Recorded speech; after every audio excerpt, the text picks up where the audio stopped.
금융 시스템과 금융시장 챕터 3 시작하겠습니다.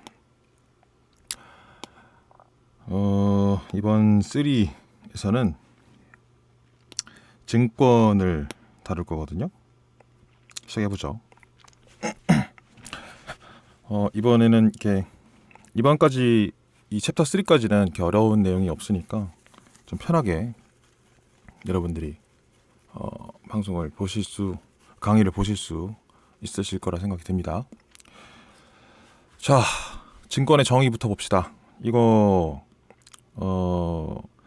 많은 분들이 아마 구글이나 무슨 주식 관련된 책들 이미 다 보셨으리라 생각을 하고 저는 그 다음 버전을 강의를 하고 있습니다. 그러니까 뻔한 얘기는 하지 않고 결론부터 말씀을 드리죠.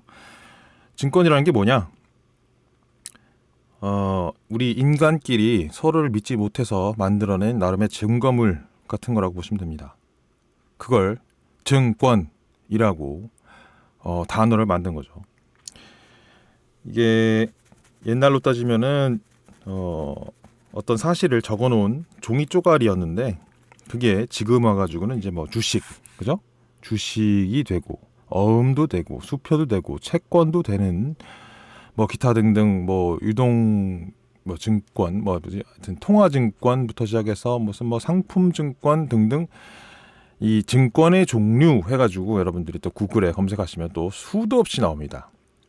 그러나 그런 단어들을 여러분들이 안다고 해서 돈 버는데 1도 도움이 안 되는 거니까 그냥 한번 쓱 읽어보시고 넘어가시면 되겠습니다. 그런데 이제 이거를 경제를 돌리는데 가장 신속하고 나름대로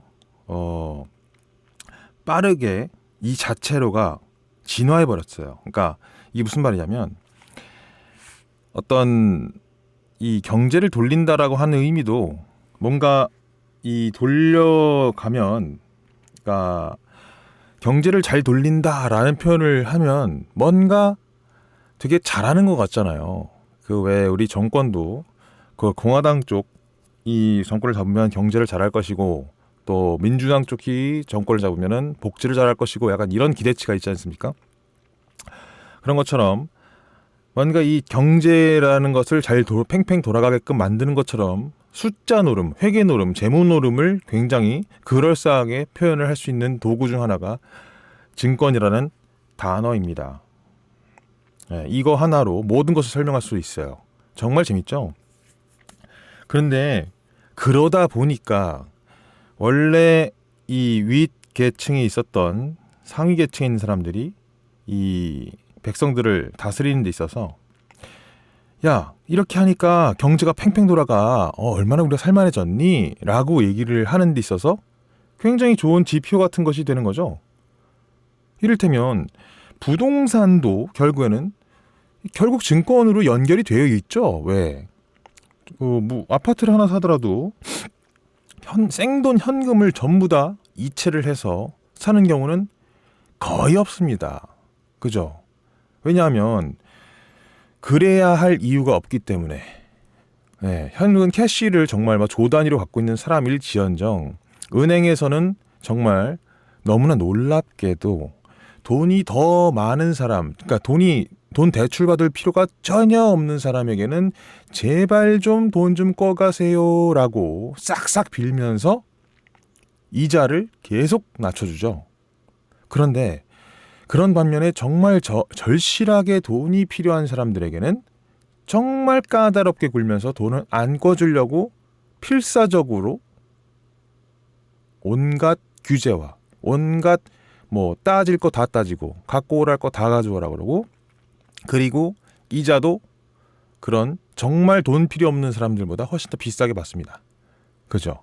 은행 어느 창구를 가든지 VVIP 창구가 따로 마련되어 있으며 거기서는 원래부터 나 돈 필요 없는데? 라고 하는 사람들에겐 제가 지금 일반인들보다 금리를 1, 2% 더 빼드릴게요. 제발 돈 좀 꺼가세요. 이러면서 빌죠. 은행장급 되는 사람들이.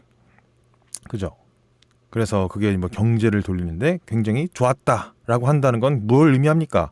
결국 기득권들이 짭짤하게 돈을 쭉쭉 잘 빨아갔다. 결국 그 소리예요. 그죠?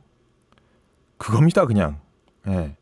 그런데 이 사이에 이제 낙수 효과를 아주 콩고물 뭐지 하여튼 조금만 월급만 이 백성들한테 조금만 월급을 슉슉슉 이렇게 올려주면 이 월급 뭐 예를 들면 지난달까지 월급 한 200만 원 받던 그 일개미에게 야 내가 다음 달부터 너 월급 10% 올려줄게. 어때? 짱이지? 경제가 좋아졌네. 뭐 이런 식으로 얘기를 하면 이 일개미들 하위 계층의 노동 계층에 있는 사람들은 되게 좋아해요. 그죠? 이걸 월급 200만 원 이렇게 따지지 않고 연봉 5천만 원인 사람에게 야 월급 이번에 월급 다음에 이번 2020년에 2020년 됐는데 연봉 협상하실 때 연봉을 10% 인상해드리겠습니다. 경제가 너무 좋아서요. 라고 얘기하면 얼마나 기분이 좋아요. 그죠? 그렇게 꼬시는 겁니다. 요 윗대가리들이. 그것이 경제를 돌리는데 되게 좋았네. 즉 윗대가리들이 짭짤한데 되게 좋았네. 라고 표현할 수 있는데 정말 편리한 단어죠. 그러다 보니까 이게 진화가 엄청 빨라진 거예요. 네, 너무너무 빨리. 야 이거 되게 좋은 거다. 야 증권 짱이다. 야 증권 진짜 좋은 거다. 이것만 있으면 짱이다. 이렇게 발전이 되다가 결국 이 증권이라는 것에 정의를 내리는 것 자체가 이제는 아무런 의미가 없어진 그런 상태가 됐다. 즉 1번 주제인 증권의 정의는 여러분들이 더 이상 찾아낼 필요도 연구할 필요도 배울 필요도 없는 것이라는 것을 지금 배우시고 계시는 겁니다. 정말 많은 사람들이 야 일단 증권이 본질이 뭘까? 이러면서 막 대학교 4년 동안 막 경제학 그 무슨 뭐 입학을 해서 대학교 4년 내내 돈 대출까지 꺼가면서 겁나게 대학교에 입금을 하죠. 그죠? 너무 놀랐지 않습니까?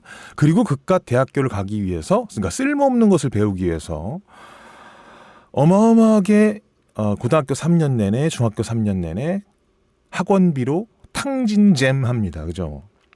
그렇게 해가지고 이 쓸데없는 것을 이제 정의도조차 내릴 필요도 없는 것을 배우기 위해서 어마어마하게 우리 어머니 아버지들께서 일개미가 되어 자식들에게 돈을 퍼다주고 그 돈은 누가 먹습니까?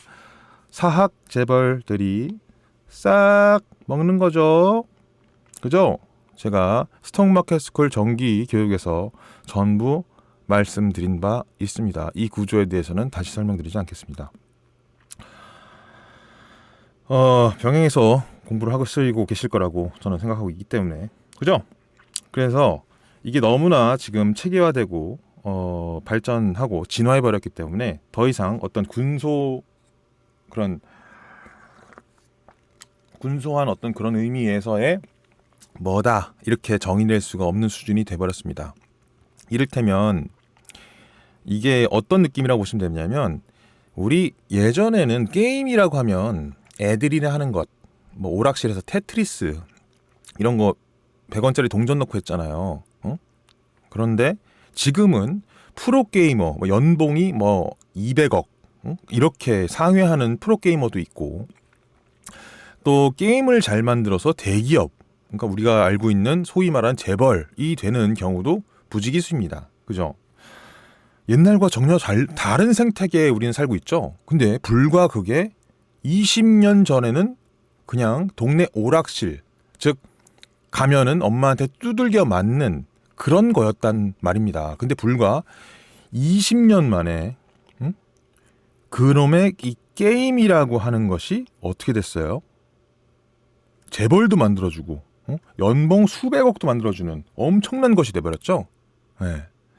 그래서 제가 이렇게 정의를 내렸습니다. 대자연을 정의 내리는 것 같다. 이게 이제 그러니까 예를 하나 두 개 들었는데 요거를 이게 교과서가 조금 어려워진 느낌이 있지만 제가 이제 설명을 잘 해드리니까 그래도 쏙쏙 이해가 되실 겁니다. 즉 증권을 뭐다라고 이제 정의 내리는 건 의미 없다. 이게 마치 무슨 말이냐면 여러분 농사가 뭐예요? 라고 물어보는 경우가 있습니까? 잘 없죠.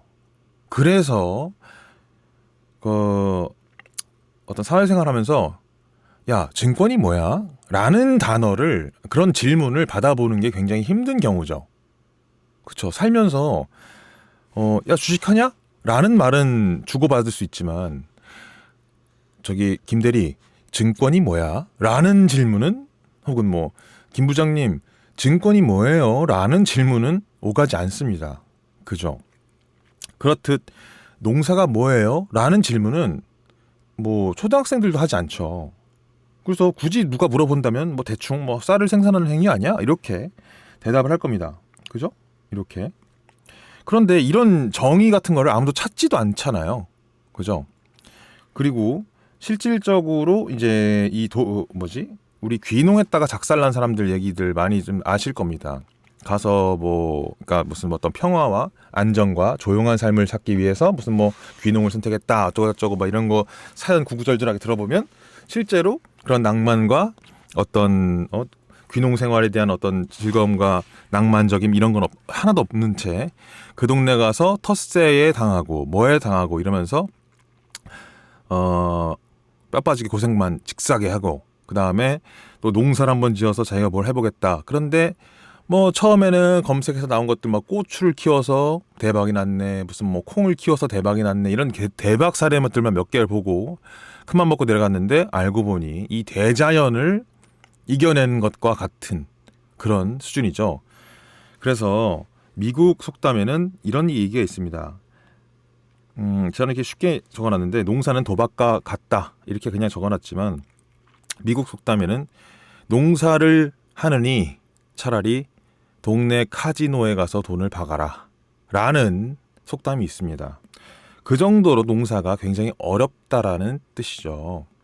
즉 농사라는 것은 그 지역에서 한평생 농사를 지어왔던 뿌리 깊은 역사가 있는 그 동네 유지들이, 그리고 그 동네에서 쭉 그 동네 토양지를 쭉 대대손손 이해하고 알고 있었던 사람들만이 할 수 있는 겁니다. 그런데 어디서 타지인이 저기 강원도에서 살던 사람이 갑자기 전라남도로 내려와가지고 지가 뭘 농사를 지어보겠다라고 하면 거기 자기가 살던 동네의 토질도 다르고 거기서 뿌려야 되는 거름도 다르고 어떤 기후나 이런 것들이 다 다릅니다. 그래서 풍비박산이 나죠. 그래서 아무나 하는 게 아니다. 그 농사는 곧 우리가 지금 배우고자 하는 이 트레이딩, 증권, 금융 이런 것과 똑같은 겁니다, 사실. 그래서 실제로 저는 이제 지금 농사를 강의하는 자리는 아니지만 이 농사도 여러분들이 주식, 만약에 나중에 언젠가는 이 주식에 관련된 시대가 다시 오면 주식 현물, 아마 그 주식 관련된 농사 관련된 주식을 그 재무제표나 어떤 기업 조사를 좀 하시게 될 텐데, 그때 한번 제대로 한번 공부를 해보시죠. 굉장히 이미 이거는 삼성전자 매출 같은 거는 정말 콧방귀도 안 낄 정도로 우습게 무시해버릴 수 있는 회사들이 다 미국에 있습니다. 그리고 그 회사들은 심지어 상장도 하지 않습니다. 왜? 상장할 필요가 없으니까. 그 정도로 대단하다. 삼성전자보다 돈을 훨씬 많이 버는데 상장을 안 해요. 그 정도입니다. 그게 농사고요. 그러니까 우리가 아무나 그냥 개인이 무슨 땅 사가지고 무슨 쌀을 지어가지고 어쩌고 이런 거는 꿈도 꾸지 마십시오. 이거는 이미 이 금융 세계보다 더 끝나버린 세계입니다. 농사는. 자, 두 번째는 또 인간이란 뭐야? 응? 우리가 지금 이 증권에 정의하고 있잖아요. 인간을 정의해 보세요라고 하는 그런 것도 우리는 사실 무슨 우리가 철학과 이런 데 대학교를 가지 않는 이상 질문을 받고 주고받을 일이 없죠. 근데 굳이 이런 거를 질문을 받았다고 한다면 인간은 포유류이며 동물이다 이런 식으로 대답할 수 있을 겁니다. 그러나 이걸 또 이제 동양적으로 해석을 하고 유교적으로 해석을 한다면 인간은 무한하다 이렇게도 나올 수 있는데, 그런 느낌으로 이걸 또 설명하려면 이것만으로도 제가 한 10시간 얘기할 수 있기 때문에 지금 설명하지 않겠습니다. 이런 예를 든 거예요. 그냥 이렇듯 더 이상 증권에 대한 정의를 알려고 할 필요가 없다라는 것을 이 1번 챕터에서 우선 배우고 넘어가시면 됩니다. 왜냐하면 더 이상 이것이 무의미하다라는 것을 알아야 그 다음 순서를 진행할 수 있기 때문이죠. 자, 그리고 참고 이 부분은 지금 교과서가 잘못되어 있는 부분입니다. 요거는 삭제를 하고 제가 수정본으로 배포를 해드리겠습니다. 자, 차용증, 계약서 같은 것조차 증권이 될 수 있다. 오랜 기간 학습되고 세뇌된 인류를 다스리기에 뭔가 형식적인 것을 갖추면 놀랍게도 대중들은 그것을 따른다. 자, 이 얘기를 하기 위해서 제가 증권의 정의 따위는 필요가 없다라는 것을 여러분들한테 설명한 겁니다. 자, 다음 넘어가 보죠. 자, 보면은 이놈의 증권의 종류가 정말 어마어마하게 많습니다. 얼마나 많은지 한번 살펴보죠. 화폐증권, 상품증권, 무슨 자본증권, 채무증권, 증권, 뭔가 증권들이 다 있습니다. 이 모든 금융시장은 결국 이 증권이라는 거를 만들어낸다라는 것을 제가 이렇게 보여드리고 있어요. 이 증권이라는 거는 금융자산이라는 말입니다. 결국. 그리고 그것은 곧 또 어음이자 수표이자 그럼 결국 뭐예요? 이게 돈이죠. 정말 웃기지 않아요? 증권이 곧 돈. 돈은 교환의 수단, 화폐라며, 이거잖아. 그거랑 증권이랑 같은 거야? 이게 뭔 소리야?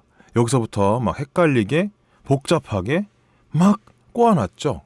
예, 설명하기도 힘들게끔 모든 게 다 증권으로 해석이 되고 모든 게 다 증권이 될 수 있게끔 이렇게 복잡하게 만들어 놓았으니까 금융을 아무나 손대지 못하게 만들 수 있었던 겁니다.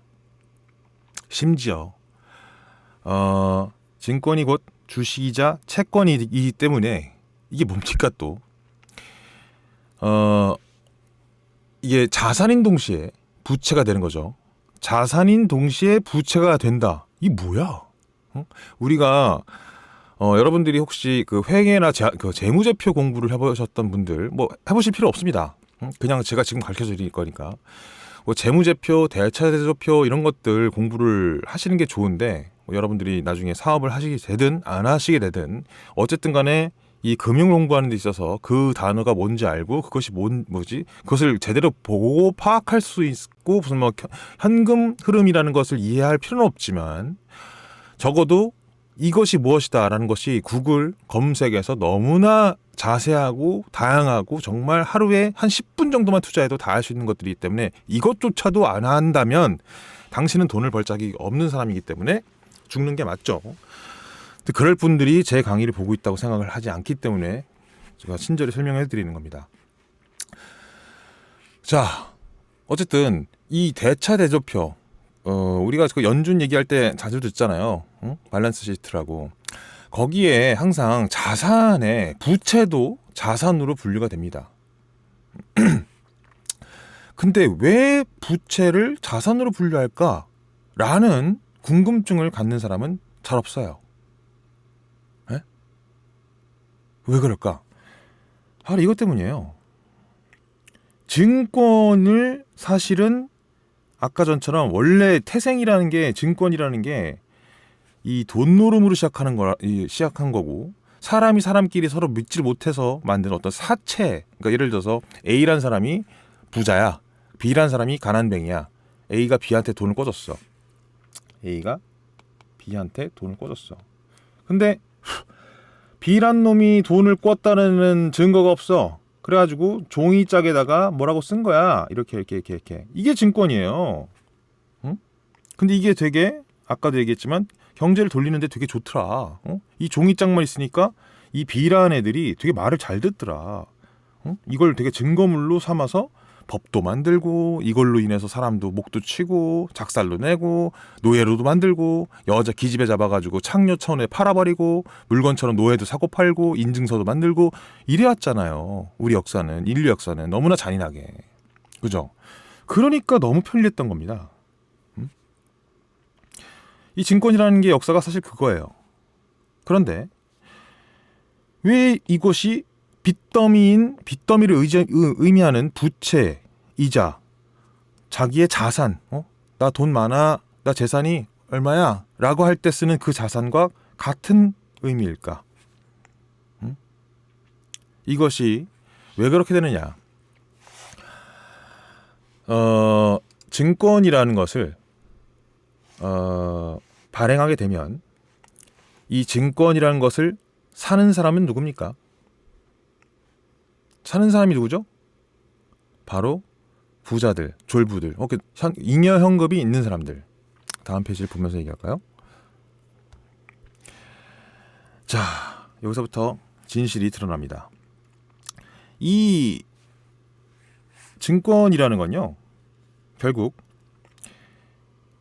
사는 사람은 투자하는 사람이라고 얘기를 하지만 이걸 만들어내서 찍어내는 사람, 즉 주식을 찍어내든 채권을 찍어내든 원래는 이 두 가지는 돈을 꿔주세요이잖아요. 어떤 회사가 나 회사 좀 잘 키워볼게요. 근데 돈이 없어요. 그러니까 돈 좀 주세요. 돈 많은 부자님들아, 나 돈 좀 주세요. 라고 하는 종이 쪼가리예요. 주식과 채권은. 그죠? 제 말 틀렸습니까? 맞죠? 이걸 증권이라고 한다며.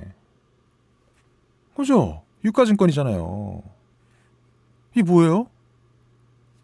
결국 빚놀이, 사채노름. 응? 이 회사가 어떤 종이에다가, 이렇게 생긴 종이에다가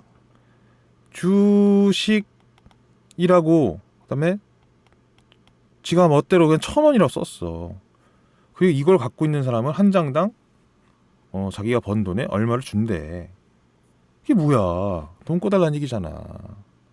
근데 그거 말고 또 이 회사가 채권이라고 해서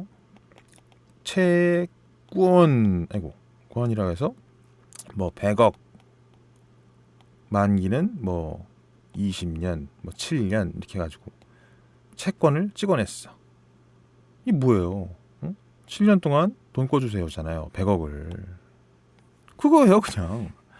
근데 이걸 갖다 증권이라고 한 거야. 그러니까 아까 전에 보셨다시피 온갖 종류의 증권들이 다 파생된 거죠. 한마디로 진짜로 농담이 아니고 그럴싸해 보이는 단어에 불과한 거예요. 그대로 읽어보겠습니다. 기업은 증권을 발행하여 자금을 조달합니다. 맞죠? 자금을 왜 조달해요? 왜? 돈이 없으니까. 응? 돈을 꿔주면 내가 이렇게 잘할 수 있어. 나 정말 좋은 아이디어가 있거든. 정말 그 아이디어를 실현시키려면 나 지금 100억이 필요해. 제발 100억만 투자해 주셈 이라고 한 겁니다. 그럼 누가 투자해요? 현금 부자들이죠, 원래는. 응? 잉여 자금을 증권이라고 하는 형태, 주식 또는 채권, 그죠? 을 구입함으로써 투자, 재테크, 자산보호 등을 한다. 여유가 있으니까 돈을 굴려보자. 혹은 이것이 탐욕이 될 수도 있죠. 핵심은 태생 자체가 이런 빚놀이, 사채 노름임에도 불구하고 투자할 여력이 그러니까 여력과 여건이 전혀 안 되는 일반 개미들한테 뭐라 그래요? 우리 국가에서. 한국을 뭐라고 하는 게 아닙니다. 저는 전 세계 국가에서 뭐라 그래요? 민주주의 국가는 전부 다 나서서 조장하죠. 주식 투자를 하는 것은 좋은 거다. 회사를 먹여 살리고 투자하는 거다. 당신의 미래를 위해서 뭐 이런 식으로 얘기하죠. 그죠? 그래요, 안 그래요? 맞잖아요. 조장합니다. 그리고 증권에서 밀어주고. 이 진심으로 국가 정책을 결정하는 이 결정권자들하고 기득권들이 정말 이 대중들, 백성들한테 이 기업 투자가 정말 좋은 거고, 정말 진심을 정말 야 정말 투자해야 돼 해서 권장한 거라면, 그리고 그걸 또 중간에 브로커를 껴줬죠. 하나증권, 신한증권, 무슨 증권, 미래에셋증권 이렇게 해가지고 증권에서도 열심히 밀어줬잖아요. 우리나라는 그 특정 기업만 그 증권회사를 세울 수 있는 일정 카르텔이 있습니다. 그건 지금 오늘 주제가 아니니까 나중에 뭐 다뤄드리도록 하죠. 정말 그게 좋은 거면 왜 돈만 박으면 돼. HTS 깔아가지고 네가 원하는 주식을 사면 돼. 여기까지만 얘기를 하고 실질적으로 훨씬 중요한 지금 제가 해드리고 있는 이 금융에 대한 기초교육은 왜 우리나라 교육에서 싹 빠진 거죠? 초등학교, 중학교, 고등학교 6년, 3년이라는 시간이 있는데 토탈 12년 이 과정 속에서 어째서 이 금융교육, 증권교육 이것에 대해서는 쏙 빠진 걸까? 왜? 빠져야 하니까. 들어가면 안 되죠. 이걸 알아버리면 안 되지. 골치 아프지. 제가 지난 시간에 얘기했잖아요. 세종대왕이 훈민정음을 만들겠다 그랬을 때 노발대발 한다고 사대부들이 그런 거 만들었다간 개돼지 백성들이 너무 많이 알게 되니까 나라가 망한다고. 그러니까 이런 거 알려주면 안 돼! 라고 하는 거죠. 그런데 나 같은 사람이 알려주고 있지. 자, 생각해 봅시다. 국가에서 하는 얘기. 암에 걸린다고 그렇게 난리를 치는데 담배는 팔아. 합법이야. 그죠? 음주운전으로 우리나라에서 죽고 음주운전이 아니고 뭐 술 때문에 간경화, 간암으로 죽는 사람 어마어마하게 많습니다. 그죠? 그런데 술은 오케이. 술은 또 돼. 이거 말고도 어마어마하게 많아요. 여러분, 저는 카레이서를 오래 했습니다. 그런데 여러분들은 대부분 카레이서를 해보지 않았을 겁니다. 물론 해보신 분들도 꽤 있겠지만, 그런데 대한민국에서 여러분들이 자동차를 구입한 뒤에 시속 110km 이상으로 달릴 수 있는 경우의 수가 있습니까? 없습니다. 절대로. 달리면 불법이에요. 그런데 자동차를 너무 웃기게 점점 더 고마력으로 만들죠. 막 쓸데없이 200마력, 뭐 300마력 이렇게도 만들죠. 그리고 시속 250까지 나가네, 뭐 300km까지 나가네, 이런 차를 팔죠. 이거 왜 그럴까요? 이것에 대해서 아무도 생각하지 않는다. 여러분들은 생각해보자. 저는 이 말씀을 꼭 드리고 싶습니다. 다음. 자, 본격적인 얘기가 진행되고 있군요.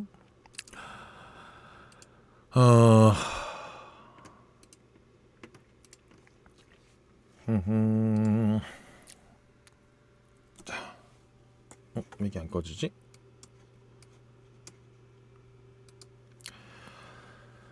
자, 주식과 채권, 파생상품. 이제 여러분들은 이 증권에 대해서는 개념이 잡히셨을 겁니다. 뭐라고 이제 그동안에 우리가 알고 있었던 이 구글 인공지능 혹은 뭐 그동안에 있었던 책 이런 데서 나와 있는 모든 개념들, 이런 것들은 다 구식 개념이 되어버려서 전혀 쓸모가 없는 거라고. 마치 이런 거죠. 여러분, 그 유튜버가 되면 대박이 나면 뭐 조회수가 올라가서 몇십억을 번대, 이런 거 막 유행 탔더니 막 우르르 따라하고 너도 나도 해서 지금 뭐 구글이 원하는 대로 됐죠. 가령 어떤 아기 유튜브 뚜아뚜지 뭐 이렇게 이런 애들 나와가지고 그 여자 아이 둘이 나와서 귀여움을 떨고 막 조회수가 막 100만 이렇게 찍히니까 온갖 딸 가진 애기 엄마들이 애를 패가면서 너 웃어 임마 이러면서 그 대본 써주고 그 카메라로 찍고 우리도 한번 돈 좀 벌어보자 막 이러면서 다 따라하잖아요. 그런데 안 되죠. 그걸 또 너무 버블로 받아들인 우리의 인공지능님께서 유튜브 인공지능은 조회수 1당 원래 1원씩 책정해서 돈을 주던 거를 갖다가 절반으로 깎아버립니다. 뭐 그런 내용들이 또 있어요. 그래서 더 이상 예전에는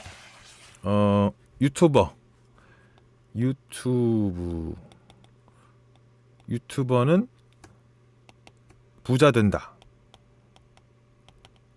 라는 그런 느낌이 있었는데 지금은 아니죠. 네. 즉 그땐 맞고 지금은 틀렸다 라는 것처럼 증권의 정의가 지금 그렇게 변해가는 겁니다. 따라서 지금 여러분들이 이 시대의 흐름을 잘 만나서 과거의 것을 지금 답습하고 배워봐야 아무 소용이 없는 거고, 그래서 개미들은 늘 한 박자 느리고 맨날 돈을 잃는 거예요. 아시겠어요? 저는 현재 지금 필요한 얘기를 항상 해드리고 있는 거고, 그죠? 자, 결론부터 말씀을 드리겠습니다. 기득권의 언어인 이 금융언어는 유일한 지금으로서는 신분 상승의 통로이다. 그리고 파생 상품을 하는 수밖에 없다. 또는 그만큼 변동성을 가지는 투자처야 한다. 2017년 비트코인처럼 말이죠.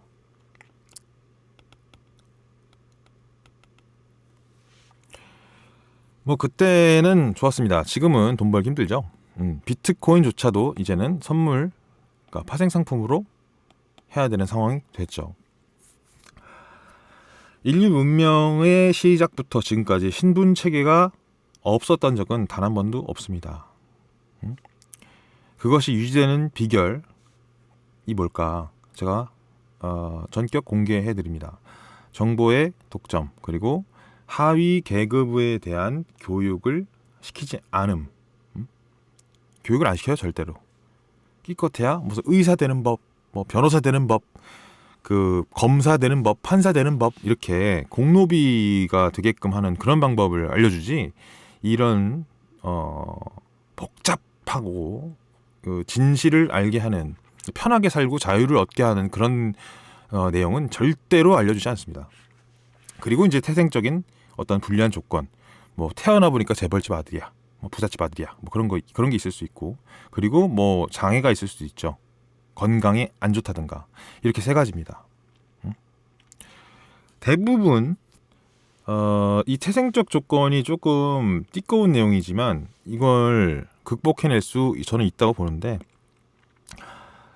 돈 없는 집안에서 태어난 경우 뭐 그런 것도 있고, 이제 뭐 저는 장애인이 아닌 이상 다 극복할 수 있다고 봐요. 저는 그렇게 생각합니다. 신체적으로 장애를 가지고 태어난 경우는 정말 진짜 불쌍한 사람들이기 때문에 도와야 된다고 생각하는데, 저도 이중적인 부분이 좀 있어요. 아무튼 그 얘기는 또 나중에 기회가 되면 하도록 하고, 이것에 대해서 설명을 하면서 파생 상품에 대한 중요성, 즉 증권에서 여러분들이 아셔야 될, 즉 결국에는 여러분들이 돈을 넣고 빼고를 해야 할 첫 번째 관문, 파생 상품. 그런 다음에 주식으로 가든 채권으로 가든 가게 되는 겁니다. 이거는 뭐 나중에 해외 선물 강의에서 다 공부를 하셨을 테니까 넘어가고, 자, 이 중에서 1번 정보의 독점, 기득권들이 알고 있는 그것, 금융이란 무엇인가, 뭐 금융 언어란 무엇인가, 뭐 등등, 혹은 뭐 어디가 지금 개발될 예정이다. 예를 들면 뭐 그 영화 강남 같은 거 보면은 그런 거 있죠.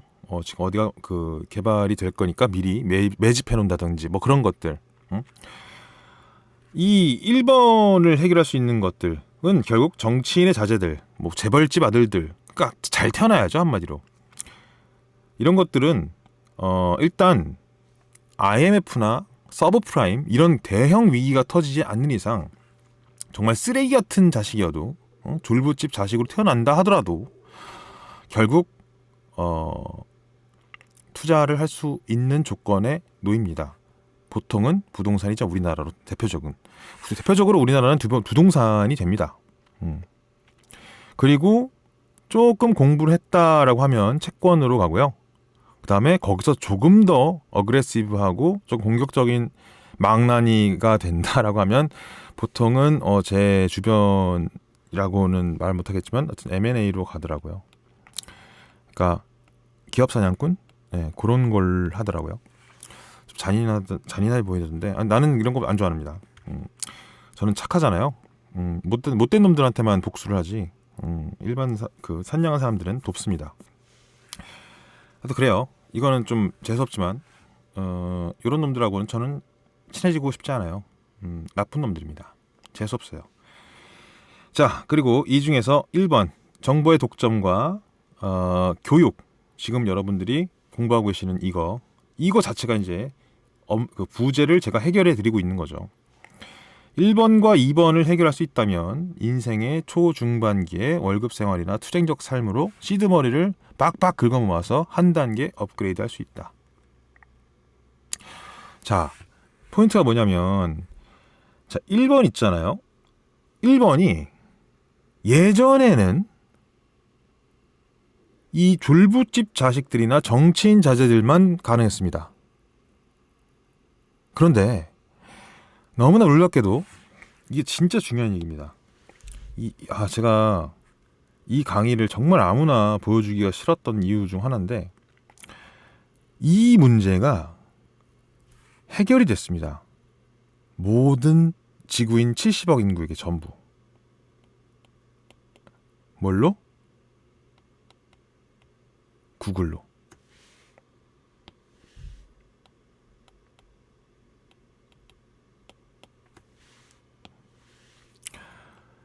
구글 때문에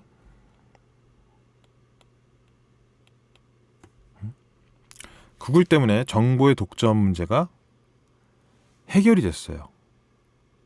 그러니까 이 꼭 돈 잃은 놈들은 내가 뭘 몰라서 당했다라고 생각을 합니다. 근데 실제로 그렇지 않습니다. 정보는 다 있는 겁니다. 네. 근데 이 정보가 뭐가 옳은 정보인지 뭐가 그른 정보인지조차를 구분할 수 없을 정도로 정보가 너무 많이 공개되어 버렸어요. 공개. 그러니까 정보의 독점이 문제가 아니에요. 이제 정보의 공개가 문제입니다. 이제 너무 많아요. 네. 너무 많아요. 그리고 그렇다 보니까 이것을 알아버린 사람들도 많아요. 그러니까 정보의 독점이 이제 안 된다라는 사실을 너무 많은 사람들이 알아버렸어요. 그래서 통제가 안 되는 겁니다. 그 누구도 말을 듣지 않아요. 그래서 예전처럼 자기네 기득권들끼리 짬짬이를 해서 야 어디 땅 요번에 재개발 요거 될 거니까 미리 사놔 했는데 그게 안 되는 거야. 옛날처럼. 응? 이제 그게 안 된다고. 말을 안 듣는다고. 갑자기 이 다음 정권이 바뀐다든가 박근혜가 탄핵된다든가. 그러니까 대통령이 탄핵되는 경우가 어디 있습니까 세상에. 그죠? 이 지구, 그러니까 기록으로 남아있는 인류 역사상 민주주의로 탄생한 그 어떠한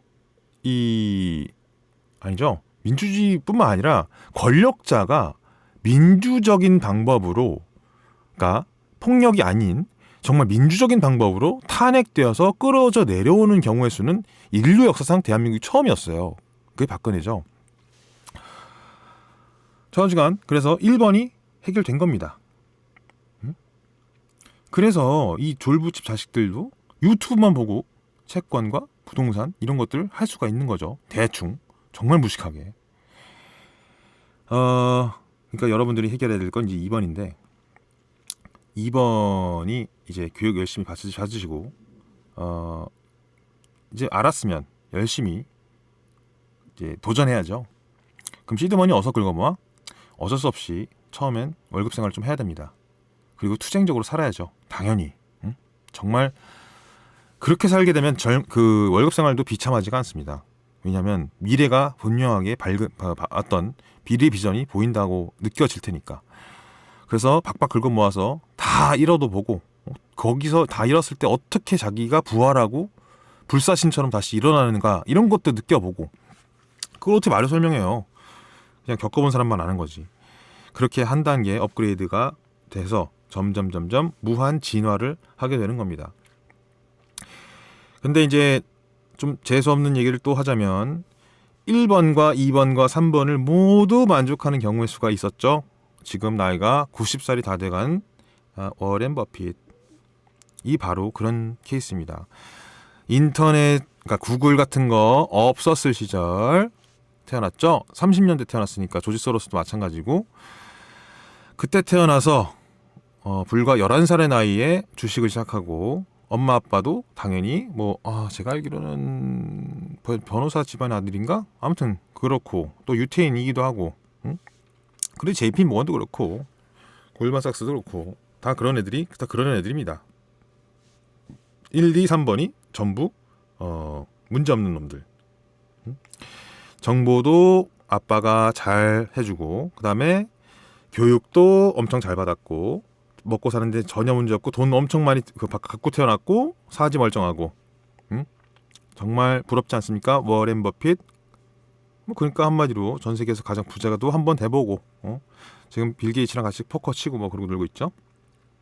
자, 보통 사람들 일반인들은 이 교육 공부 똑바로 하는 거 증권, 주식, 채권, 파생상품 이딴 거 이런 걸 제대로 공부함으로써 2번을 해결함으로써 이 3번을 해결합니다. 3번 뭐예요? 최상급 불리한 조건, 신체적인 거는 그냥 문제 없다 칩시다. 그러면 시드머니가 어디 있어? 돈 없잖아. 근데 돈을 모아야 될 거 아닙니까? 그죠? 뭘로 모아야 돼? 일단은 월급 생활 해야 되잖아. 그죠? 혹은 막말로 제가 예전에 누구한테 얘기했더라? 하여튼 되게 비관적인 놈이 하나 있었는데 지금 당장 김밥이라도 말아가지고 출근 시간에 나가서 1,000원, 1,500원, 2,000원 해가지고 호떡이라도 팔고 무슨 김밥이라도 팔아가지고 박박 돈을 벌어서 시드머니를 만들라고 뭐라도. 그러면 노동이 되죠. 노동은 뭡니까? 시간이죠. 시간 뭡니까? 그래서 골든 거예요. 금. 그죠?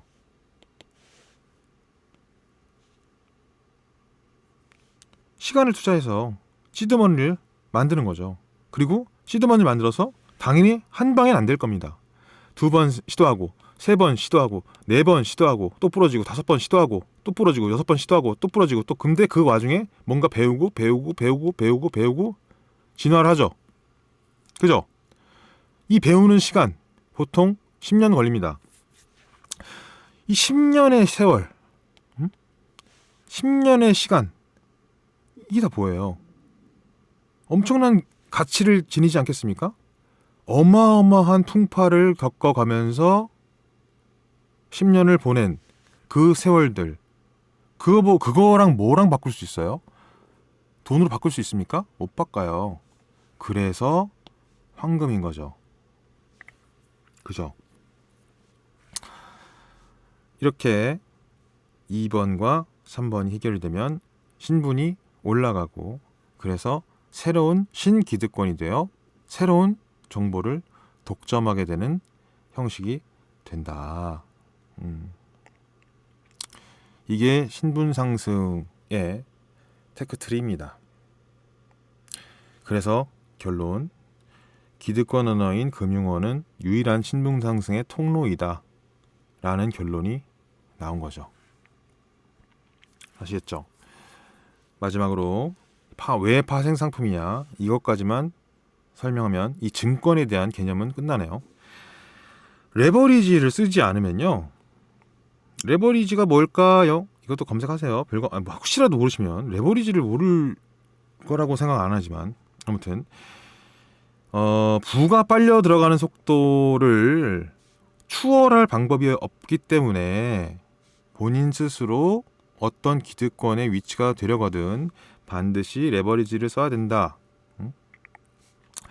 그것이 아니라 스스로를 알고 조금 부족하더라도 미래를 안정적으로 보장받을 누군가가 있다면, 보장해줄 누군가가 있다면 그 사회 무리에서 속해서 안전을 보장받는 것이 현명한 생존 방법이다. 이게 무슨 뜻일까요? 사람의 그릇이라는 게 타고나는 겁니다. 그래서 어떤 사람은 도전하게끔 태어났고, 또 어떤 사람은 관찰하게끔 태어났고, 또 누군가는 옆에서 훈수 두게끔 태어난 겁니다. 모두가 다 제갈량이 될 수 없고, 모두가 다 관우운장이 될 수가 없고, 또 모두가 다 유비가 될 수가 없죠. 또 누구나 다 조조처럼 살 수 없는 겁니다. 그죠?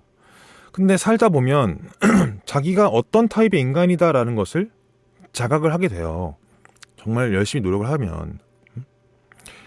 그 누구도 난 정말 아무것도 재능이 없나 보다, 난 쓰레기인가 보다 라고 느낄 때쯤 돼야지 이제 그때 내가 뭐에 타고났구나라는 것을 느끼거든요.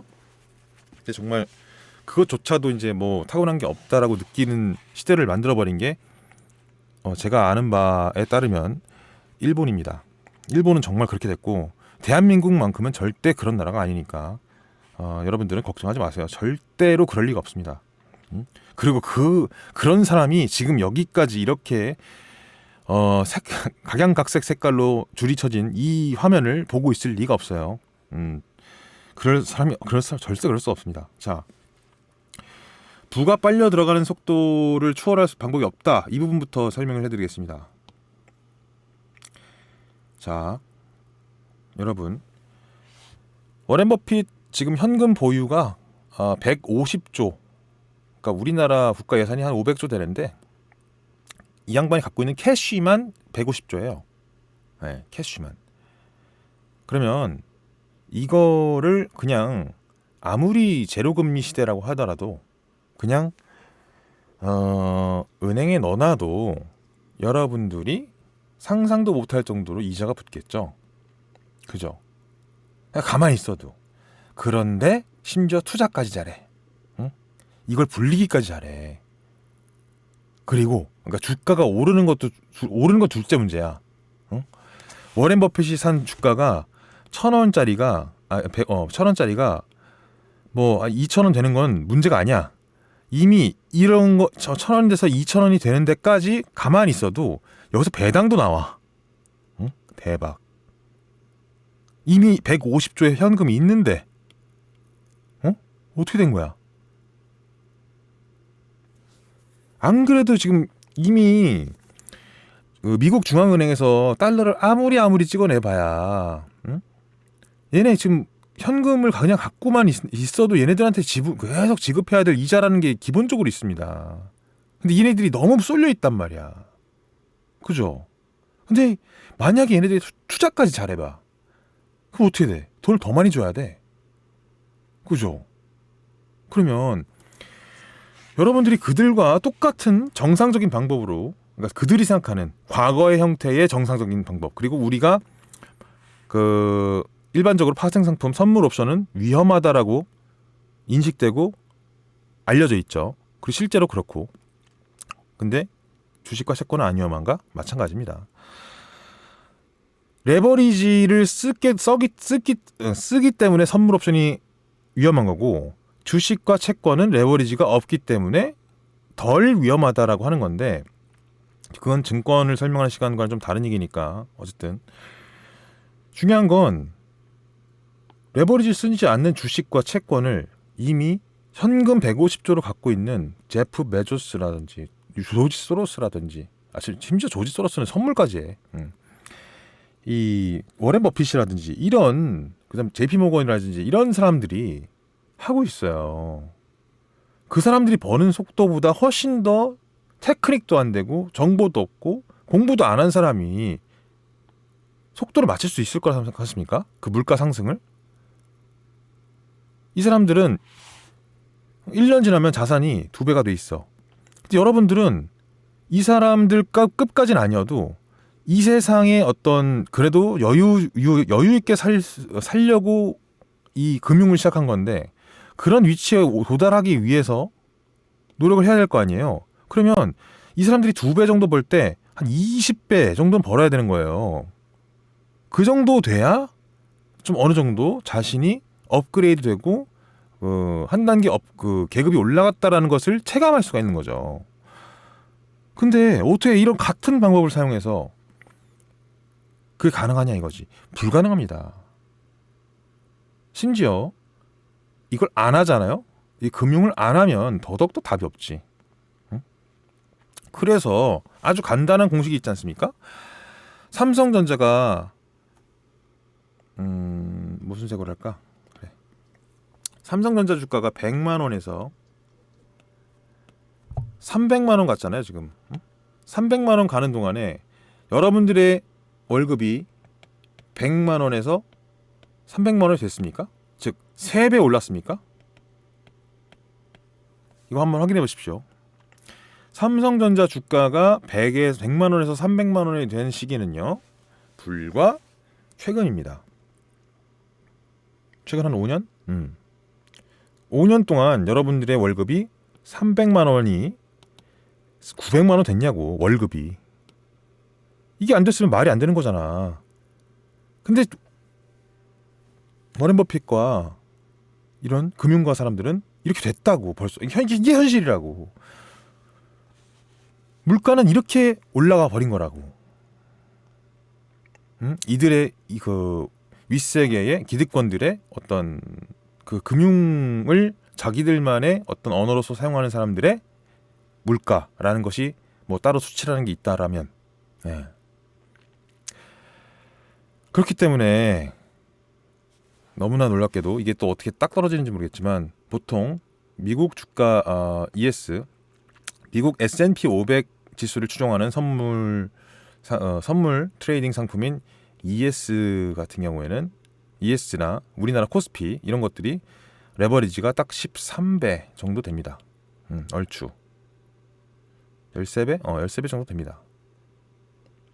13점 몇 배, 뭐 가끔 뭐 변동폭이 좀 있습니다. 13배에서 뭐 17배 이렇게 왔다 갔다 하는 경우도 있고, 때에 따라서 뭐 7배까지 줄어드는 경우도 있다라고 하는데 저는 경험해본 적이 없어서.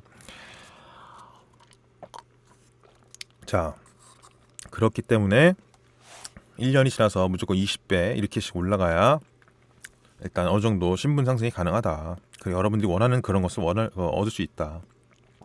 그런데 이것을 도전하는 데 있어서 아까 여기서 설명한 것처럼 부러지고 또 부러지고 이런 것들이 너무나 힘들고 괴롭다. 그럴 수 있어요.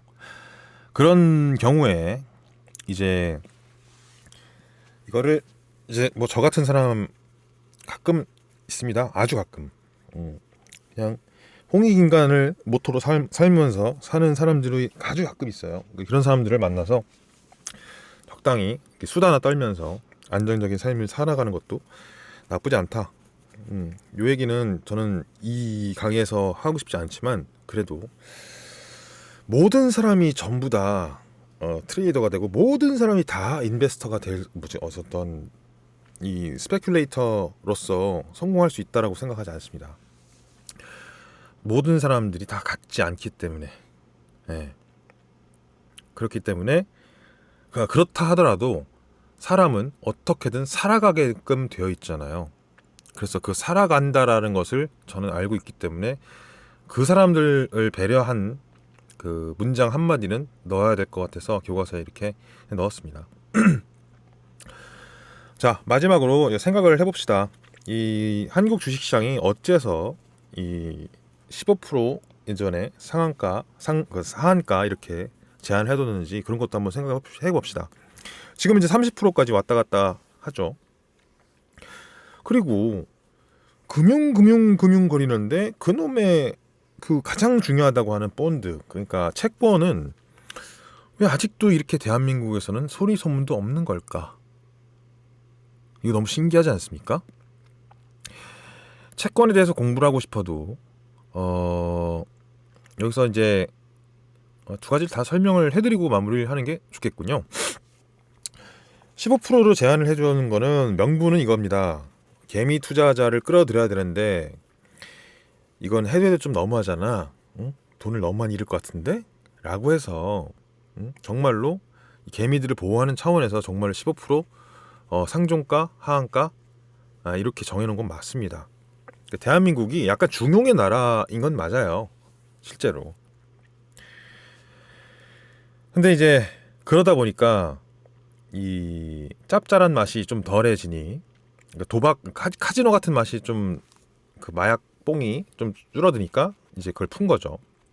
그리고 돈을 잃은 사람들의 어떤 한탄과 자살 이런 것들이 연이어 이어지면 이렇게 어떤 주식시장이 냉랭해지니까 그 증권사들이 먹고 살 길이 막막해지니 국가 입장에서는 다시 어떤 그 길을 터줘야 되죠. 그러니까 이를테면 국가에서 대대적으로 홍보를 해줘야, 옛날에 그 CMA 통장이었나? 무슨 하여튼 이상한 통장 있잖아요. 그리고 펀드가 유행했을 때 기억하십니까? 무슨 펀드 해가지고 그럼 한창 그 광고 때리고 어쩔 때 그 국가에서 조장했잖아요.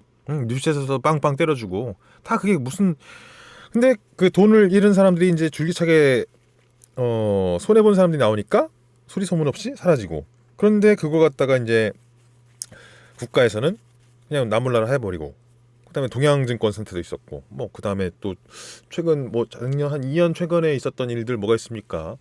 삼성증권 불법 공매도 사건 있었죠. 그다음에 삼성바이오는 또 별개 얘기인가? 아무튼 그런 식으로 결국 그 기득권들은 자기네들끼리 한패거리기 때문에 실제로는 이 대중들한테 월급을 쫙 뿌려놓고 그 돈을 다시 회수하는 방법으로서도 활용을 합니다. 근데 야, 좀 해도 너무하지 않냐? 라고 해서 15%로 정해놨다. 이런 거는 사실 맞습니다. 그러니까 대한민국이 아주 그렇게 악덕 나쁜 나라는 아니에요. 미국처럼 그거 내 자유 아니야? 돈을 잃는 것도 내 자유고 돈을 따는 것도 내 자유야. 이렇게 해가지고 그냥 완전히 풀어버리면 마약도 허용해야 되고 총도 허용해야 되고 이래 버립니다. 그래서 저는 적당히 그냥 적당히 중용을 잘 지키는 나라라고 생각하고, 대한민국보다 더 살기 좋은 나라를 여태까지 발견해 본 적이 없네요. 그거고요. 되게 좋은 거라고요. 이 주식하시는 분들이 이 강의를 들을 리가 없겠지만, 그리고 채권에 대해서는 왜 소리 소문 없고 강의도 없고 뭐가 없냐라는 궁금증을 가지셔야 되는데, 자, 오늘 대충 하는 거의 1시간 가까이 강의를 보시면서 느끼셨을 게 뭐냐, 알고 있습니다. 야, 이거 되게 오리무중, 그리고 뭔가 명확하지 않은 이런 느낌이어야 합니다. 그러니까 정의 내리지 못하는 이라는 단어가 떠오르셔야 돼요.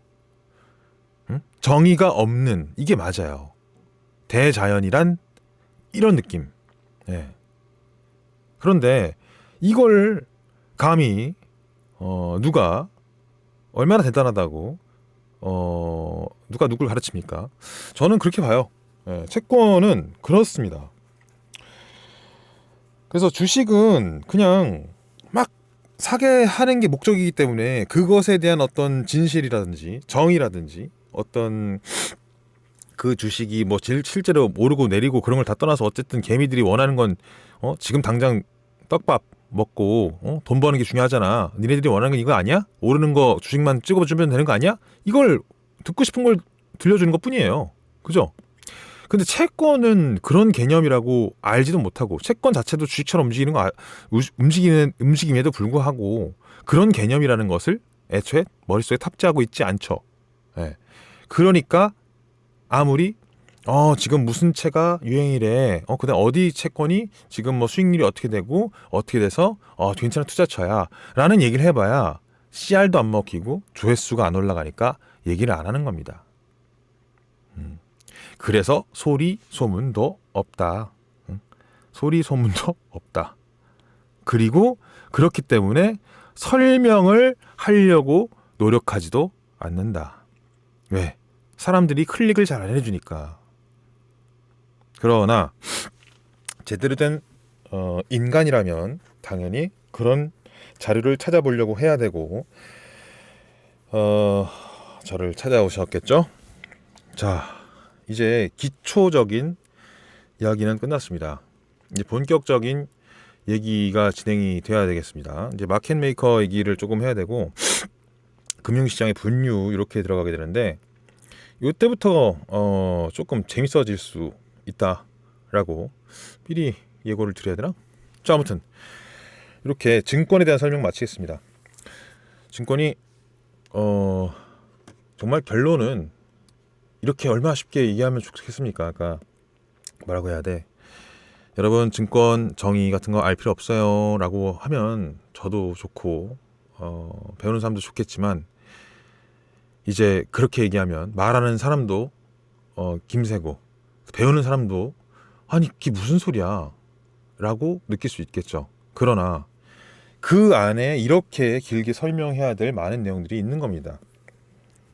근데 이거를 저 같은 경우에는 수년에 걸쳐서 돌아서 왔죠. 저는 처음에 저를 가르쳤던 스승님한테 이렇게 배웠어요. 야, 분석 필요 없어. 이렇게 배웠는데 그냥 감으로 가는 거야.